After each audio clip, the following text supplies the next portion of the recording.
জাকাত এটি আরবি শব্দ, এর দুটি অর্থ রয়েছে। এর এক নম্বর অর্থ হলো আত-তাহারা, পবিত্রতা কিংবা আত্মশুদ্ধি অর্জন করা, পরিশুদ্ধ হওয়া। আর জাকাতের দুই নম্বর অর্থ হলো আন-নামাউ ওয়াজ-জিয়াদা, বৃদ্ধি করা, বাড়িয়ে ফেলা। তাহলে জাকাতের এক নম্বর অর্থ আমরা পেলাম আত-তাহারা, পবিত্রতা, পরিশুদ্ধতা, আত্মশুদ্ধি। এখন জাকাতের মাধ্যমে কি পবিত্র হয়? এর উত্তর হলো জাকাতের মাধ্যমে দুটো জিনিসের পবিত্রতা হাসিল হয়। এক নম্বর হচ্ছে জাকাতের মাধ্যমে জাকাতদাতা যিনি, তার সম্পদের পবিত্রতা অর্জন হয়ে যায়। জাকাত দেওয়ার মাধ্যমে আল্লাহ তাআলা ওই লোকটার সম্পদকে পবিত্র করে দেন। সুবহানাল্লাহ। জাকাত দেওয়ার মাধ্যমে আল্লাহ তাআলা ওই জাকাতদাতা লোকটার সম্পদের ভেতরে আরো বারাকা বাড়িয়ে দেন। সুবহানাল্লাহ। জাকাতের এক নম্বর অর্থ হলো আত-তাহারা, পবিত্রতা অর্জন করা। জাকাতের মাধ্যমে দুটো জিনিসের পবিত্রতা অর্জন হয়। এক নম্বর হচ্ছে মালের পবিত্রতা, সম্পদের পবিত্রতা। দুই নম্বর হচ্ছে জাকাতের মাধ্যমে বান্দা নিজেকেও পরিশুদ্ধ করার একটি সুযোগ পায়। টাকা পয়সা ইনকাম করতে করতে, ধন দৌলতের মালিক হতে হতে মানুষ মাঝে মাঝে দুনিয়ামুখী হয়ে যায়, মাঝে মাঝে মানুষ আত্মপ্রবঞ্চনায় পড়ে যায়, মাঝে মাঝে মানুষ লোভ লালসা কৃপণতায় ডুবে যায়। মানুষ যেন সেই লোভ লালসা কৃপণতা এবং দুনিয়ামুখী আচরণ থেকে ফিরে এসে আল্লাহর প্রতি তার ভালোবাসা বৃদ্ধি করতে পারে। এই জন্য আল্লাহ তাআলা জাকাতের ব্যবস্থা করেছেন, যেন বান্দা জাকাতের মাধ্যমে সম্পদের পবিত্রতা অর্জন করার পাশাপাশি তার নিজেকেও সে পরিশুদ্ধ করতে পারে। এই জন্য রব্বুল আলামিন কোরআনুল কারীমের ৯ নম্বর সূরা সূরাতুত তাওবা এর ১০৩ নম্বর আয়াতে তার হাবিবকে বললেন, খুয মিন আমওয়ালিহিম সাদাকাতান তুতাহহিরুহুম ওয়া তুযাক্কিহিম বিহা। আল্লাহ তাআলা বলছেন, হে আমার হাবিব, আপনি এদের কাছ থেকে তাদের সম্পদের সাদাকা গ্রহণ করে তাদেরকে পবিত্র করে দেন, তাদেরকে পরিশুদ্ধ বানিয়ে দেন। তাহলে এই আয়াত থেকে বোঝা গেল যে জাকাতের একটি অর্থ হচ্ছে যে এর মাধ্যমে নিজেকে পরিশুদ্ধ করা। আর জাকাত দেওয়ার পরে যদি নিজেকে আপনি শুদ্ধ করতে না পারেন, পরিশুদ্ধ করতে না পারেন, তাহলে জাকাতের উদ্দেশ্য হাসিল হবে না। অনেকেই তো আছে মানুষ দেখাবার জন্য জাকাত দেয়। আজকের আলোচনার ভেতরে আমরা সবগুলো পয়েন্ট নিয়ে আসবো, সন্নিবেশিত করেছি, আমি সব বলবো ইনশাআল্লাহ। জাকাতের শাড়ি লুঙ্গি বিতরণ হয় না? হয় কিনা? অনেকে আছে জাকাতকে রিলিফ মনে করে, রিলিফ দেওয়ার জন্য যেমন মাইকিং করা হয়, আসেন আসেন অমুক জায়গায় রিলিফ দেওয়া হবে, এখন জাকাতের জন্য প্রচারণা মাইকিং চালানো হয়। এগুলো চট্টগ্রামে নাই? আছে, মানে এগুলো সব জায়গায় আছে। তো জাকাত শুধুমাত্র দেওয়ার জন্য দিলে হবে না, দায়িত্ব আদায় করলেই চলবে না। জাকাতের উদ্দেশ্য আপনাকে হাসিল করা লাগবে। জাকাতের প্রথম অর্থই হচ্ছে পবিত্রতা অর্জন করা, নিজেকে পরিশুদ্ধ করে ফেলা। জাকাত দেওয়ার মাধ্যমে নিজেদেরকে যারা পরিশুদ্ধ করতে পারবে না, ওই সকল লোকদের জাকাতের কোনো দাম আল্লাহর কাছে নাই। রব্বুল আলামিন বলছেন, জাকাত দেওয়ার মাধ্যমে নিজেদেরকে পরিশুদ্ধ বানাও, জাকাত দেওয়ার মাধ্যমে নিজেকে পবিত্র বানাও। কোরআনুল কারীমের ৯২ নম্বর সূরা সূরাতুল লাইলের ১৪ নম্বর আয়াত থেকে রব্বুল আলামিন বলছেন, ফাআনযারতুকুম নারান তালাজ্জা লা ইয়াসলাহা ইল্লাল আশকাল্লাযী কাযযাবা ওয়া তাওয়াল্লা ওয়া সায়ুজান্নাবুহাল আতকাল্লাযী ইউতি মালাহু ইয়াতাযাক্কা। আল্লাহ তাআলা বলছেন, অতঃপর আমি তোমাদেরকে লেলিহান অগ্নিশিখার ব্যাপারে সতর্ক করছি। হতভাগ্য লোক ব্যতীত সেই অগ্নিশিখায় অন্য কেউ প্রবেশ করবে না।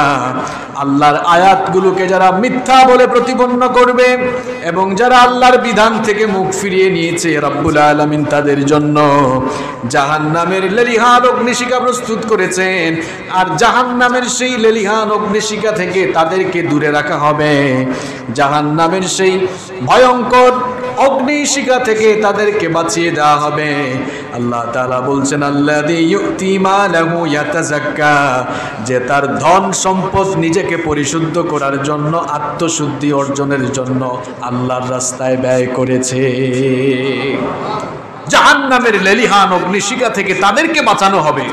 আল্লাহ তাআলা বলছেন, যারা আত্মশুদ্ধির উদ্দেশ্যে নিজেদের মাল আল্লাহর রাস্তায় ব্যয় করেছে। তাহলে যাকাতের একটি অর্থ আমরা পেলাম আত-তাহারা, পবিত্র হওয়া, পরিশুদ্ধি অর্জন করা, আত্মশুদ্ধি অর্জন করা। যাকাতের আরেকটি অর্থ হচ্ছে আন-নামাউ আওয়াজ জিয়াদা, অর্থাৎ বৃদ্ধি করা।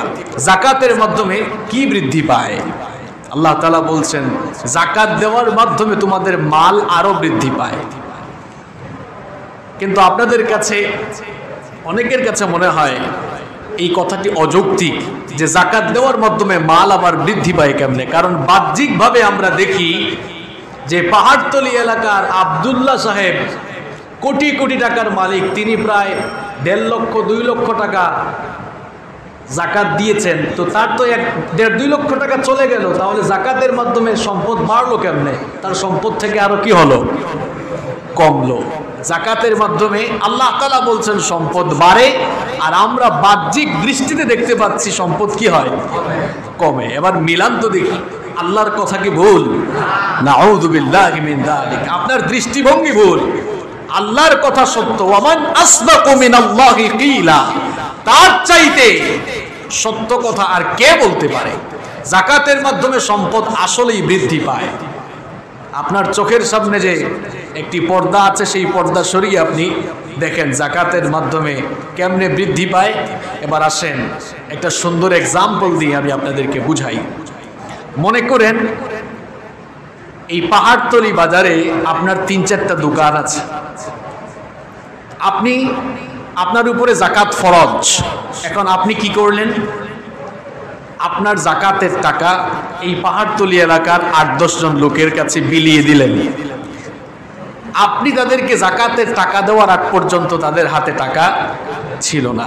এখন যখনই তাদের হাতে টাকা চলে গেল, তখন তাদের ক্রয় ক্ষমতা বেড়ে গেল। যখন তাদের কাছে টাকা গেল, তখন তারা পাহাড়তলি বাজারে চলে গেল। এখন পাহাড়তলি বাজারে আরো 8-10 জন লোক, 8-10 জন ক্রেতা বাড়লো না কমলো? আরো 8-10 জন ক্রেতা বাড়লো। যাকাত তো শুধু আপনি দিচ্ছেন না, এইভাবে পাহাড়তলি এলাকায় শত শত হাজার হাজার মানুষ যাকাত দিচ্ছে। এদের যাকাতের টাকা পেয়ে এরকম হাজার হাজার মানুষের ক্রয় ক্ষমতা বেড়ে যাচ্ছে। এই ক্রয় ক্ষমতা বেড়ে যাওয়ার কারণে এরা যখন বাজারে যাচ্ছে, তখন বাজারে ও পণ্যের চাহিদা আগের চেয়ে আরো বেড়ে যাচ্ছে। আর বাজারে যখন পণ্যের চাহিদা বেড়ে যাচ্ছে, এই পণ্যগুলো যেখানে উৎপাদন হয়, পণ্যের যোগানও তখন বাড়ানো দরকার হয়। আর যোগান যখন বাড়ানো দরকার হয়, বিনিয়োগও তখন বাড়ানোর প্রয়োজন পড়ে যায়। দেখা যেত যে আগে ফ্যাক্টরি ছিল 1টা 2টা 3টা, এখন আর 1 2 3টা ফ্যাক্টরিতে হয় না। এখন মানুষের ক্রয় ক্ষমতা বেড়েছে। এখন আগে যেখানে ফ্যাক্টরি ছিল 100টা, এখন হয়েছে 300টা, আরো 200 বেড়েছে। তাইলে এই যে ফ্যাক্টরি বাড়লো, এই ফ্যাক্টরি তো কোনো না কোনো মানুষ তৈরি করেছে, এরাও যাকাতদাতা। এদের মাল বাড়তেছে না কমতেছে? আবার ফ্যাক্টরি যদি বাড়ে, তাহলে আপনারা বলেন তো কর্মসংস্থান বাড়ে না কমে? তাহলে দেখতেছেন অবস্থা। যাকাত দেওয়ার মাধ্যমে বাহ্যিকভাবে আপনাদের কাছে মনে হয় সম্পদ কমে, কিন্তু আসলে যাকাত দেওয়ার মাধ্যমে সব দিকে শুধু সম্পদ বাড়ে আর বাড়ে। আপনার যে দোকান আছে পাহাড়তলি বাজারে, যে 3-4টা দোকান আছে, আপনার ওই দোকানেই দেখবেন যাকাত দেওয়ার পরে আপনার বেচাকেনা আগের চেয়ে আরো বেড়ে যাবে। হয়তো আপনি যাদেরকে যাকাত দিয়েছেন তারা আপনার দোকানে এসে না কিনতে পারে, কিন্তু আপনার আশপাশের প্রতিবেশী অনেকেই অনেককে যাকাত দিয়েছে, এরা আবার বিভিন্ন জিনিস ক্রয় করার জন্য আপনার দোকানে এসে ভিড় করবে। তাহলে দেখা যাচ্ছে যাকাত দেওয়ার মাধ্যমে আসলে সম্পদ কমে না, বরং যাকাত দেওয়ার মাধ্যমে একদিকে সম্পদ পবিত্র হয়, আমাদের অন্তর পরিশুদ্ধ হয়, আবার আল্লাহ তাআলা সম্পদে বরকত বাড়িয়ে দেন বলে সম্পদও বেড়ে যায়। সুবহানাল্লাহ। এই জন্য রব্বুল আলামিন কোরআনুল কারীমের 30 নম্বর সূরা সূরাতুর রুমের 39 নম্বর আয়াতের মধ্যে বললেন, ওয়ামা আতাইতুম মির রিবাল লিয়ারবু ফি আমওয়ালিন নাসি ফালা ইয়ারবু ইনদাল্লাহ ওয়ামা আতাইতুম মিন যাকাতিন তুরিদুনা ওয়াজহাল্লাহি ফাউলাইকা হুমুল মুদঈফুন। আল্লাহ তাআলা বলছেন, তোমরা যে মাল বাড়াবার জন্য, সম্পদ বাড়াবার জন্য সুদ দাও, সুদ গ্রহণ করো, তোমরা মনে করো সুদের মাধ্যমে সম্পদ বৃদ্ধি পায়। অথচ আমি বলছি শোনো, সুদের মাধ্যমে সম্পদ বৃদ্ধি পায় না, বরং সুদের মাধ্যমে সমাজ আরো ক্ষতিগ্রস্ত হয়। বরং তোমরা আল্লাহকে সন্তুষ্ট করার জন্য যে যাকাত দাও, রব্বুল আলামিন এই যাকাতের মাধ্যমে তোমাদের মাল আরো বাড়িয়ে দেন। আল্লাহ তাআলা করেছেন যাকাতের ব্যবস্থা, আর ইবলিস মিয়া শয়তান করেছে তার উল্টা সুদের ব্যবস্থা। যাকাত আর সুদ হচ্ছে পরস্পর বিপরীত। সুদ হচ্ছে গরিবদের কাছ থেকে নিয়ে ধনীদেরকে দাও, আর যাকাত হচ্ছে ধনীদের কাছ থেকে এনে গরিবদেরকে দাও। পুরা বিপরীত, তাই না? আমরা বাহ্যিকভাবে মনে করি যে সুদখুরদের টাকা খালি বাড়তেছে। সুদখুরদের টাকা হয়তো দুনিয়ায় বাড়ছে, আখিরাত তাদের, এমনকি মরার আগেই তাদেরকে আল্লাহ জিল্লতির ভেতরে ফেলতে পারেন। আল্লাহ পারেন কিনা? এদের দুনিয়াও শেষ, আখিরাতও আমও গেল সালাও। আর সুদখুরদের বিপরীতে যারা যাকাত ব্যবস্থার সাথে নিজেদেরকে শামিল করেছে, যারা যাকাত দিচ্ছে, এদের দুনিয়াও যেমন আছে, আখিরাতও। দুনিয়ায় এদের মালের ভেতরে বরকত দিবেন কে? আবার আখিরাতে তাদের উপরে খুশি হয়ে তাদেরকে জান্নাত দিবেন কে? যাকাত দিলে সম্পদ কমে না। আল্লাহ তাআলা অন্য আয়াতে বলছেন, সূরা বাকারা 276 নম্বর আয়াত, ইয়ামহাকুল্লাহুর রিবা ওয়া ইউরবিস সাদাকাত।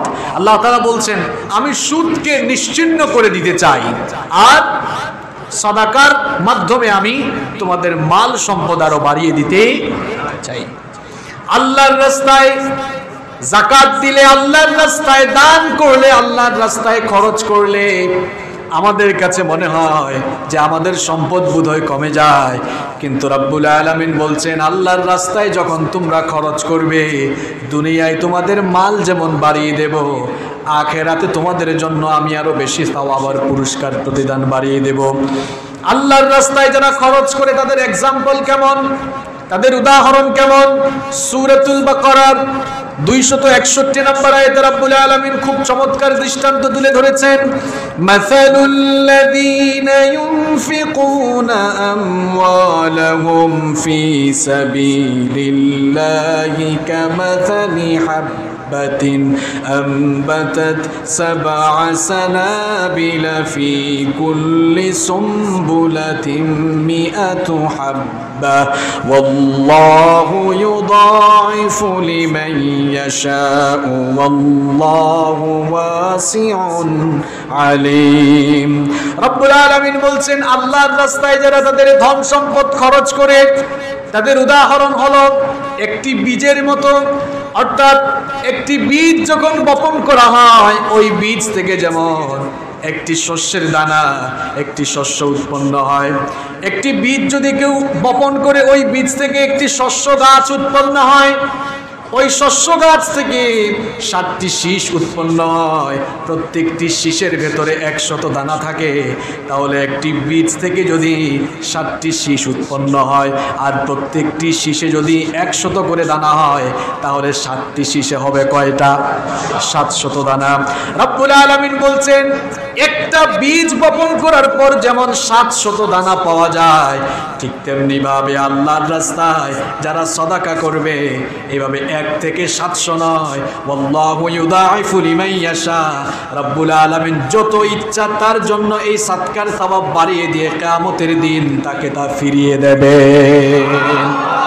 কত যে বাড়বে আপনি চিন্তাও করতে পারবেন না। আমরা যখন ছোট ছিলাম, গ্রামেই তো বড় হয়েছি, তো মনে মনে ভাবতাম যে মানুষ ধান যখন চাষ করে একটা ধান ফেলে না, ধান ফেলার পরে কি হয়, এগুলাকে আপনারা চট্টগ্রামে কি বলেন? হ্যাঁ, জ্বালা চারা। আচ্ছা, চারা। এই যে ধান ফেললো, একটা ধান থেকে কয়টা গাছ হয়? এই একটা গাছ থেকে কি একটা ধান হয়? কতগুলা ধান হয় আপনি হিসাব করতে পারেন? আল্লাহ তাআলা উদাহরণ দিচ্ছেন যে একটা বীজ থেকে 60টি শীষ হয়, প্রত্যেকটি শীষে আবার 100 করে ডালা হয়, তাহলে একটা থেকে কয়টা হয়ে গেল? আল্লাহ তাআলা বলছেন, আল্লাহর রাস্তায় তোমরা যারা তোমাদের ধন সম্পদ ব্যয় করছো, আমি এভাবে বাড়াবো না। এটা তো জাস্ট এক্সাম্পল দেওয়া হয়েছে। আল্লাহ বলছেন, ওয়াল্লাহু ইউদাইফু লিমান ইয়াশা, আল্লাহর যেরকম ইচ্ছা সেরকম বাড়িয়ে কিয়ামতের দিন তোমাকে তা আবার ফিরিয়ে দিবেন। সুবহানাল্লাহ। তাহলে বলেন তো, আল্লাহর রাস্তায় সাদাকা করলে, যাকাত দিলে, সাদাকা করলে, আল্লাহর রাস্তায় খরচ করতে থাকলে আপনার বাড়ে না কমে? বাড়ে না কমে? এটা ডিপোজিটের মতো। আপনারা অনেকে ডিপোজিট করেন না? ডিপোজিট করলে ব্যাংকে সেই টাকাও আপনি যেমন ফেরত পান, বিভিন্ন ইসলামী ব্যাংকগুলোতে যদি আপনি করেন, ইসলামী ব্যাংক এগুলোতে যদি আপনি ডিপোজিট করেন, ডিপোজিটের প্রফিটের টাকা আপনি নিতে পারেন, কোনো অসুবিধা নাই। তো ব্যাংকগুলোতে ডিপোজিট করলে যেমন ফিরে আসে, এর চেয়ে যে আরো হাজার লক্ষ কোটি গুণ বেশি হয়ে এগুলো কিয়ামতের দিন আবার আমাদেরকে ফিরিয়ে দিবেন কে? তাহলে যাকাত দিলে সম্পদ কমে না বাড়ে? কমে না বাড়ে? বুখারী শরীফের হাদিস, এটি হচ্ছে হাদিসে কুদসি। আল্লাহ তাআলা বলছেন, আনফিক ইয়া ইবনা আদম, আল্লাহ তাআলা বলছেন, হে আদম সন্তান, তুমি আমার রাস্তায় খরচ করো। তুমি যদি আমার রাস্তায় খরচ করো, উনফিক আলাইকা, আমি তোমার জন্য খরচ করব। আল্লাহ তাআলা বলছেন, তুমি আমার জন্য খরচ করো, আপনার জন্য খরচ করবেন কে?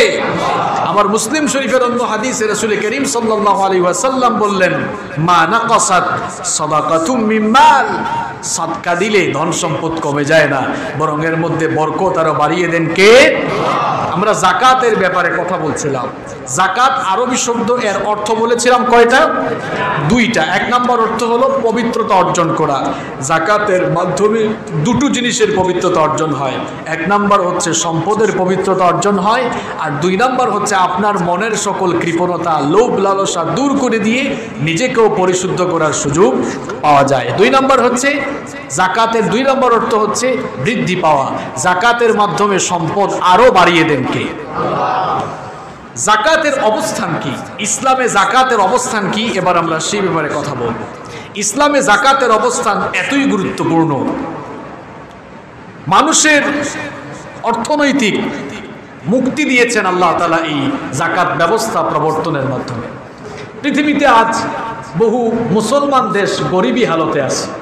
আমি যদি আমাদের এই বাংলাদেশের কথা বলি, এই বাংলাদেশেও দারিদ্রতা আছে না নাই? দারিদ্রতা এখন একটি অভিশাপ হয়ে গিয়েছে।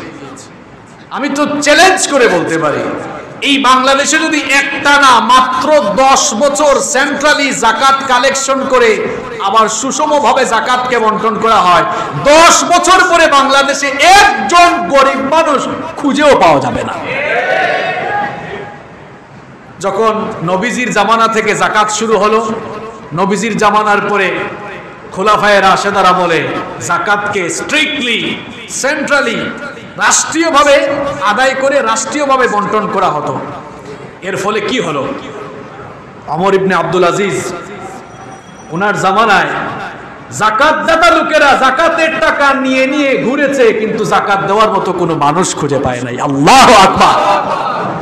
আপনি আপনার সমাজে, আপনি আপনার দেশে যদি যাকাতের এই সিস্টেমটা সুদ ভিত্তিক অর্থ ব্যবস্থার পরিবর্তে যদি যাকাত ভিত্তিক অর্থ ব্যবস্থার প্রবর্তন করা যায়, তাহলে এই সোনার বাংলাদেশে দারিদ্রতা নামক অভিশাপ থাকবে না।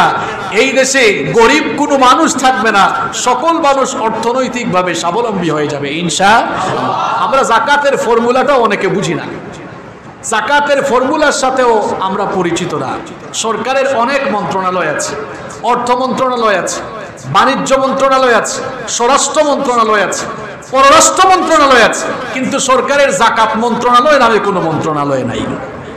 যদি যাকাত মন্ত্রণালয় থাকতো, আর এই জাকাত মন্ত্রণালয়কে দেশের শীর্ষস্থানীয় ফকিহ ওলামায়ে কেরামদেরকে দিয়ে যদি জাকাত মন্ত্রণালয় পরিচালনা করা হতো, আর সেখানে যদি কোনো প্রকার দুর্নীতি করা না হয়, আমি চ্যালেঞ্জ দিয়ে বলতে পারি 10 বছর পরে বাংলাদেশে একজন গরিব মানুষও পাওয়া যাবে না। জাকাত ভিত্তিক অর্থ ব্যবস্থার ভেতরে এত নিয়ামত রয়েছে। সম্মানিত মুসল্লিবৃন্দ, ইসলামকে 5টি পিলারের উপরে স্থাপন করা হয়েছে। রাসূল করিম সাল্লাল্লাহু আলাইহি ওয়াসাল্লাম বলছেন, বুখারীর বর্ণনা, বুনিয়াল ইসলামু আলা খামসিন, ইসলামকে 5টি ভিত্তির উপরে স্থাপন করা হয়েছে।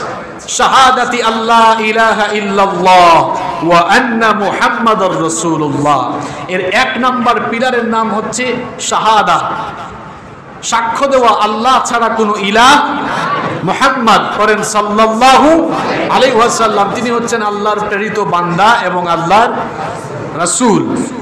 এটি হচ্ছে ইসলামের প্রথম পিলার। দ্বিতীয় পিলার হচ্ছে ওয়া ইকামিস সালাহ, সালাত কায়েম করা।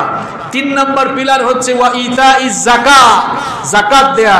4 নম্বর পিলার হচ্ছে ওয়াল হজ, হজ করা। আর 5 নম্বর পিলার হচ্ছে ওয়া সাওমি রমাদান, রমাদান মাসে রোজা রাখা। আচ্ছা বলেন তো, ইসলামের এই 5টি পিলারের মধ্যে একেবারে মাঝখানের পিলারের নাম কি? সবাই বলেন। ইসলামের পিলার কয়টা? 5টা। 1 নম্বর শাহাদা, 2 নম্বর হচ্ছে সালাত, 3 নম্বর যাকাত, 4 নম্বর হজ, 5 নম্বর রোজা। তাহলে 3 নম্বরে আছে কি? এই 5টি পিলারের মাঝখানে আছে কি? আচ্ছা, এই প্রশ্নটা এমনি এমনি করি নাই, এবার আমাকে উত্তর দেন তো। মনে করেন এখানে একটা তাবু যদি আপনারা টানান, তাবুতে যদি আপনারা 4 দিকে 4টা খুঁটি দেন, আর তাবুর মাঝখানে যদি আরেকটা খুঁটি আপনি না দেন, তাহলে তাবুটা কি উঁচু হবে? কথা বলেন। আপনি 4 পাশে পিলার দিলেন, কিন্তু তাবুর মাঝখানে পিলার না দিলে তাবু যেমন উঁচা হয় না, ঠিক তেমনি ভাবে ইসলামের যাকাতকে বাদ দিয়ে বাকি 4টা পিলার 4 জায়গায় দিলেন। আর যাকাতকে যদি আপনি, যাকাত তো এমনি মাঝখানে আছে, মাঝখানের এই পিলারটাকে যদি ইসলাম নামক তাবুর মাঝখানে আপনি না রাখেন, আপনার সমাজ এবং রাষ্ট্রের গুরুত্বপূর্ণ জায়গায় না রাখেন, তাহলে ওই সমাজ এবং ওই রাষ্ট্রের লোকেরা কখনো মাথা উঁচু করে দাঁড়াতে পারবে না। একটা তাবু যেমন, একটা তাবুর মাঝখানে খুঁটি না থাকলে যেমন একটি তাবু উঁচু হয়ে দাঁড়াতে পারে না, উঁচু করা যায় না, ঠিক তেমনি ভাবে ইসলামকে যদি আমরা একটি তাবুর সঙ্গে তুলনা করি, আর সেই তাবুর মাঝখানে যদি যাকাত নামক পিলার না থাকে, তাহলে ওই সমাজ এবং ওই রাষ্ট্রের মুসলমানরা কখনো মাথা উঁচু করে দাঁড়াতে পারবে। আরে ভাই, মাথা উঁচু করে দাঁড়াতে হলে টাকার দরকার। এই টাকার ফর্মুলা দিয়েছে ইসলাম। ইসলাম মানুষকে দারিদ্রতার দিকে আহ্বান করতে চায় না। যদি দারিদ্রতার দিকে ইসলাম মানুষকে ধাবিত করত, তাহলে যাকাতের মতো এত সুন্দর ফর্মুলা ইসলাম দিত না। বরং আল্লাহ তাআলা তার বান্দাদেরকে ধনী বানাতে চেয়েছেন এই যাকাত ভিত্তিক ফর্মুলার মাধ্যমে। আমরা কপালপুরা নিজেরা হয়েছি, এই গরিবী হালত আমরা নিজেরা ডেকে নিয়ে এসেছি। কারণ আল্লাহর দেওয়া ফর্মুলা বাদ দিয়ে যখনই আমরা শয়তানের তৈরি ফর্মুলা আর মানব রচিত ফর্মুলা গ্রহণ করেছি, তখন থেকে আমাদের কপাল পুড়েছে, ঠিক কি না? আল্লাহর দেওয়া যাকাত ভিত্তিক ফর্মুলা গ্রহণ করলে সমাজের ভেতরে, রাষ্ট্রের ভেতরে কোনো দরিদ্র মানুষ, কোনো গরিব মানুষ আর খুঁজে পাওয়া যাবে। তো ইসলামে এই যাকাতের অবস্থান হচ্ছে একেবারে মাঝামাঝিতে, 3 নম্বরে, এবং এই যাকাত নামক পিলার একেবারে সেন্টারে আছে। এই যাকাত নামক পিলারটিকে গুরুত্ব দেওয়া না হলে ওই সমাজ ব্যবস্থা, রাষ্ট্র ব্যবস্থা, তাদের অর্থনৈতিক অবস্থা একেবারে খারাপ হয়ে যাওয়ার সম্ভাবনা রয়েছে। যাকাত হচ্ছে ইসলামের এমন গুরুত্বপূর্ণ একটি বিধান, যাকাত ফরজ হওয়ার পরে কেউ যদি যাকাত না দেয় তাহলে সে গুনাহগার হয়ে যায়, আর যাকাতকে কেউ যদি অস্বীকার করে তাহলে সে বেঈমান এবং কাফের হয়ে যায়। কারণ যাকাত হচ্ছে ইসলামের গুরুত্বপূর্ণ একটি রুকন। এজন্য আবু বকর রাদিয়াল্লাহু আনহু যখন খলিফা নির্বাচিত হলেন, খলিফা হওয়ার পর যাকাত যারা দিবে না তাদের বিরুদ্ধে তিনি যুদ্ধ ঘোষণা করে দিলেন। মুসলিম শরীফে এটি এসেছে, বুখারীতেও এসেছে। তিনি বলেছিলেন, ওয়াল্লাহি, আল্লাহর কসম, লা উকাতিলান্না মান ফাররাকা বাইনাস সালাতি ওয়াজ যাকাত, আমি আল্লাহর কসম করে বলছি, যারা সালাত এবং যাকাতের মধ্যে পার্থক্য করবে আমি অবশ্যই তাদের বিরুদ্ধে যুদ্ধ করব। ওয়াল্লাহি আল্লাহর কসম করে আমি আরো বলছি, লাউ মানাউনি ইকালান কানু ইউআদ্দুনাহা ইলা রাসূলিল্লাহি সাল্লাল্লাহু আলাইহি ওয়াসাল্লাম লাকাতালতুহুম আলা মানইহা। তিনি বলছেন আমি আল্লাহর কসম করে বলছি, নবীজির যুগে যারা উটের গলার একটি রশিও সাদাকা করত, যাকাত দিত, এখন যদি তারা তা দিশে অস্বীকৃতি জানায়, আমি অবশ্যই তাদের বিরুদ্ধে যুদ্ধ ঘোষণা করব। অন্যান্য সাহাবীরা এই কথা শুনে তারা কেউ আপত্তি করেন নাই, কারণ যাকাত যদি কেউ অস্বীকার করে সে কি আর ইমানদার থাকে না, বেঈমান হয়ে যায়। এজন্য আবু বকর রাদিয়াল্লাহু আনহুকে সবাই সমর্থন দিয়েছিলেন, সবার আগে ওমর রাদিয়াল্লাহু আনহু দিয়েছিলেন সমর্থন। তিনি বলেছিলেন সত্যিই তো, যাকাতকে যে অস্বীকার করবে সে আর ইমানদারির ভেতরে থাকতে পারে। এমনকি এই যাকাতকে যেন ইসলামী রাষ্ট্রের দায়িত্বে যারা থাকবে তারা যেন এই যাকাতকে উত্তোলন করে নিজেরা, তারা যেন যাকাত ভিত্তিক অর্থনীতি চালু করে, জন্য আল্লাহ তাআলা আদেশ দিয়েছেন। আল্লাহ তাআলা বলছেন আল্লাযীনা ইম্মাক্কান্নাহুম ফিল আরদি আকামুস সালাতা ওয়া আতাউয যাকাতা ওয়া আমারু বিল মা'রুফি ওয়া নাহাউ আনিল মুনকার ওয়ালিল্লাহি আকিবাতুল উমুর। আল্লাহ তাআলা বলছেন আমি যদি কোনো জনপদে ইমানদারদেরকে ক্ষমতা দেই, আমি যদি কোনো জনপদে কোনো রাষ্ট্রে যদি ইমানদারদেরকে আল্লাহওয়ালা লোকদেরকে ক্ষমতা দান করি, ক্ষমতা পেয়ে তারা 4 দফা কাজ করবে। 1 নাম্বার হচ্ছে তারা গোটা সমাজ আর রাষ্ট্র ব্যবস্থায় নামাজ কায়েম করবে, আর 2 নাম্বার হচ্ছে সুদ ভিত্তিক অর্থ ব্যবস্থার পরিবর্তে সেই সমাজ আর রাষ্ট্রে তারা যাকাত ভিত্তিক অর্থনীতি কায়েম করবে। আমরা যদি যাকাত ভিত্তিক অর্থনীতি বাস্তবায়ন করতে পারতাম তাহলে জাতির ঘাড়ে এমন ঋণের বোঝা কখনো চাপতো। যখন বাজেট অধিবেশন পেশ করা হয়, এই যে সামনে বাজেটের অধিবেশন আসতেছে, এই বাজেট অধিবেশনে যদি যাকাতের ব্যাপারে সুন্দর একটি ফর্মুলা গ্রহণ করা হতো আর যাকাতগুলো সেন্ট্রালি কালেক্ট করে আবার যদি সেন্ট্রালি ডিস্ট্রিবিউট করা হতো, তাহলে এই দেশে ঋণের বোঝাও থাকতো না, দারিদ্রতা নামক অভিশাপও থাকতো। সম্মানিত মুসল্লিবৃন্দ, এই জন্য যাকাত ইসলামের গুরুত্বপূর্ণ একটি বিধান। এই বিধান ফরজ করেছেন কে? যাকাতের এই বিধান শুধুমাত্র আমাদের উম্মতের জন্যই ফরজ নয়, বরং ইতিপূর্বে অন্যান্য নবীর উম্মতের জন্য আল্লাহ তাআলা যাকাতের এই বিধানকে ফরজ করে দিয়েছিলেন। আল্লাহ তাআলা সাইয়েদনা ইব্রাহিম আলাইহিস সালাম, সাইয়েদনা ইসহাক এবং সাইয়েদনা ইয়াকুব আলাইহিমুস সালাম তাদের ব্যাপারে কোরআনে কারীমে সূরাতুল আম্বিয়া এর ৭৩ নম্বর আয়াতে বলছেন ওয়াজআলনাহুম আইম্মাতান ইয়াহদুনা বিআমরিনা ওয়া আওহাইনা ইলাইহিম ফি'লাল খায়রাত ওয়া ইকামিস সালাতি ওয়া ইতাইজ যাকাতি ওয়া কানু লানা আবিদিন। আল্লাহ তাআলা বলছেন এভাবে করে আমি ইব্রাহিমকে, ইসহাককে এবং ইয়াকুবকে নেতৃত্বের আসনে সমাসীন করেছিলাম। এভাবে আমি ইব্রাহিমকে, ইসমাইলকে, ইব্রাহিম, ইসহাক এবং ইয়াকুবকে নেতৃত্বের আসনে সমাসীন করেছিলাম। উলামায়ে কেরাম হচ্ছে নবীগণের ওয়ারিস, যারা এখন নবীগণের প্রতিনিধিত্ব করবে। এখন অনেকেই নেতৃত্ব থেকে দূরে থাকতে চায়, তারা বলে রাজনীতি আর ইসলাম আলাদা, অথচ নবীরা কখনো আল্লাহর দিন আর ক্ষমতাকে আলাদা করে দেখেন নাই। যেদিন থেকেই মুসলমানরা দিন চর্চা আর ক্ষমতাকে আলাদা করে দিয়েছে, সেদিন থেকে মুসলমানরা গোটা পৃথিবীতে মজলুম জাতিতে পরিণত হয়েছে। যেদিন থেকে আমরা রাষ্ট্র ব্যবস্থা আর ধর্মকে আলাদা করে দিয়েছি, সেদিন থেকেই মুসলমানদের পিঠের চামড়া তোলা শুরু হয়েছে। যতদিন না মুসলমানরা রাষ্ট্র ব্যবস্থা আর ধর্ম এক জায়গাতে ফিরে না যায়, ততদিন পর্যন্ত পিঠের চামড়া উঠতেই থাকবে, এখান থেকে রেহাই পাওয়া যাবে। এজন্য উলামায়ে কেরামকে আগে ঠিক হতে হবে, আমজনতার আগে উলামায়ে কেরামকে ঠিক হতে হবে। এখন সাধারণ মানুষ এক হয়ে যেতে পারে, উলামায়ে কেরাম এক হয়ে যেতে পারে। সাধারণ মানুষের দ্বন্দ্ব খুব সহজেই সমাধান করা যায়, কিন্তু 2-3 আলেমের দ্বন্দ্বকে এত তাড়াতাড়ি সমাধান করা যায়? একজন আরেকজনকে দেখতেই পারে না, কি মুসিবত! একজন আরেকজনকে দ্বিতীয় পক্ষ, তৃতীয় পক্ষ, কত পক্ষ বানায়, আছে না নাই?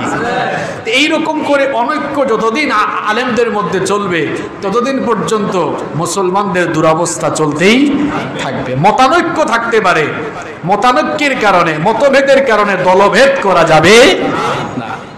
ছোটখাটো বিষয় নিয়ে আমাদের মধ্যে দ্বন্দ্ব থাকতে পারে, ছোটখাটো বিষয় নিয়ে মতপার্থক্য থাকতে পারে, কিন্তু ছোটখাটো মতপার্থক্যের কারণে বৃহৎ প্ল্যাটফর্ম থেকে সরে গিয়ে কখনো অনৈক্যে বা বিভ্রান্তিতে কখনো নিমজ্জিত হওয়া যাবে। আল্লাহ তাআলা আমাদেরকে সঠিক সমঝ দান করেন। তাহলে যাকাত আল্লাহ তাআলা বলছেন যে পূর্বেকার উম্মতের যুগে ছিল, এই আয়াতে আল্লাহ বলছেন যে আমি তাদেরকে নেতৃত্বের আসনে সমাসীন করেছিলাম, আর আমি তাদেরকে আদেশ দিয়েছিলাম ইয়াহদুনা বিআমরিনা, আমার নির্দেশে তারা মানুষদেরকে হেদায়েতের পথে আহ্বান করত। ওয়া আওহাইনা ইলাইহিম ফিআলাল খায়রাত, আর সৎকর্ম করার জন্য আমি তাদের কাছে ওহী নাজিল করতাম।